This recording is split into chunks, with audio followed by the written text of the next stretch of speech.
Wherever you go, whatever you do, throw a little at it. Omax, Vest and Briefs.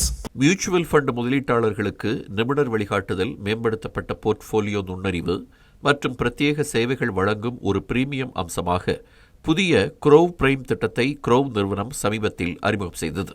இது முற்றிலும் விருப்பத்திற்குரிய கூடுதல் சேவையாகும் என்று தெரிவித்திருக்கும் குரோவ் நிறுவனம், பயனரின் ஆபத்து விவரம், முதலீட்டு எல்லை மற்றும் நிதி இலக்குகள் ஆகியவற்றின் அடிப்படையில் மியூச்சுவல் ஃபண்ட் பரிந்துரைகள் வழங்கப்படுவதாகவும், போர்ட்ஃபோலியோவை சிறந்த முறையில் நிர்வகிக்க உதவும் மேம்பட்ட நுண்ணறிவு பகுப்பாய்வு தரவுகள் தரப்படுவதாகவும் குறிப்பிட்டிருந்தது. இந்நிலையில் பெரும்பாலான முதலீட்டாளர்களுக்கு டைரக்ட் மற்றும் ரெகுலர் மியூச்சுவல் ஃபண்டுகளுக்கு இடையே உள்ள வித்தியாசம் தெரிவதில்லை என்று ஜீரோதா நிறுவனர் நிதின் காமத் தனது எக்ஸ் பக்கத்தில் பதிவிட்டுள்ளார்.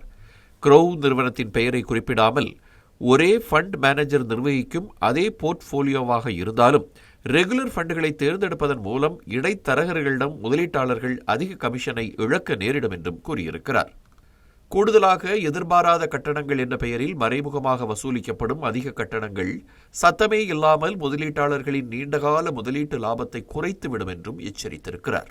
2010 தள்ளுபடி தரகு மாதிரியை தொடங்கிய போது வர்த்தகத்தின் அளவை பொருட்படுத்தாமல் ஒரே கட்டணத்தை வசூலிக்க முடிவு செய்ததாக குறிப்பிட்டுள்ள நிதின் காமத், ஜெரோதாவின் நேரடி மியூச்சுவல் ஃபண்ட் திட்டங்களை வழங்க முடிந்த பின்னரே காயின் தளத்தை அறிமுகப்படுத்தியதாக கூறியிருக்கிறார். ஜெரோதாவின் காயின் தளம் போல நேரடி மியூச்சுவல் ஃபண்டுகளை இலவசமாக வழங்க தொடங்கிய பல நிறுவனங்கள் பின்னர் அந்த வணிக மாதிரியிலிருந்து விலகியது என்றும் வேறு வழிகளுக்கு மாறியது என்றும் கிண்டலாக குறிப்பிட்டுள்ளார்.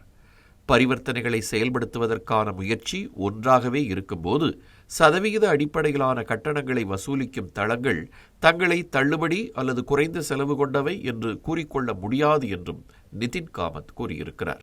நிதின் காமத் பதிவுக்கு பதிலளித்து, குரோவ் தனது அதிகாரப்பூர்வ எக்ஸ் தளத்தில் எதுவும் மாறாது என்றும், நேரடி பரஸ்பர நிதிகளே குரோவின் இதயமாக இருக்கின்றன, இனியும் அப்படியே இருக்கும் என்றும் பதிவிட்டுள்ளது. மேலும் குரோவ் தனது தளத்தில் 1 கோடிக்கும் அதிகமான முதலீட்டாளர்கள் 1.9 லட்சம் கோடி ரூபாய்க்கும் அதிகமான மியூச்சுவல் ஃபண்ட் முதலீடுகளை செய்துள்ளதாகவும், இதன் மூலம் இது இந்தியாவின் மிகப்பெரிய மியூச்சுவல் ஃபண்ட் தளமாக மாறியுள்ளதாகவும் தெரிவித்திருக்கிறது.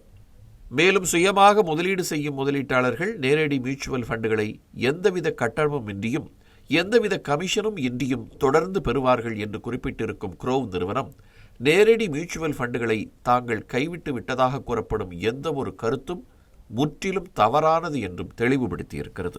தமிழ் ஜனம் சேனலை சப்ஸ்கிரைப் பண்ணாம பார்த்துட்டு இருந்தீங்கன்னா மறக்காம சப்ஸ்கிரைப் பண்ணிடுங்க.